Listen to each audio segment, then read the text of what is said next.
தோழர்களே வணக்கம், காலை வணக்கம், இனிய தீபாவளி நல்வாழ்த்துக்கள். என்னோடய சேனலை பாருங்கள், தொடர்ந்து ஆதரவு கொடுங்க. நேற்று 19ஆம் தேதி திருக்கோவிலூர் திருவண்ணாமலை ரெண்டுக்கும் போயிட்டு வந்தேன். திருக்கோவிலூர் அவ்வளோ அமைதியான ஒரு பழமையான கோவிலாக இருக்குது. பொறுமையாக அழகாக பார்த்து தரிசனம் கிடைச்சது. ஆனால் அந்த திருவண்ணாமலையில் ஆந்திராக்காரங்க தொல்லை தாங்க முடியல. இதை எத்தனை பேர் ஏற்றுக்கிறீங்க? மொத்த ரவுடித்தனம் பண்ணுறாங்க. கூட்டமாக மக்கள் வந்து அவ்வளோ ஒரு அமைதியை, அந்த கோவிலோட அமைதியவே கெடுத்து அவ்வளோ தூரம் ரவுடித்தனம் பண்ணுறாங்க.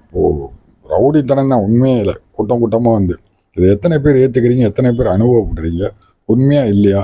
20 வருஷத்துக்கு முன்னாடியெல்லாம் அந்த கோயில் அப்படியே கிடையாது. அவ்வளோ அமைதியாக இருக்கும், நிசப்தமாக இருக்கும். அண்ணாமலையார் அவ்வளோ அழகாக தரிசனம் பண்ணிட்டு வரலாம்.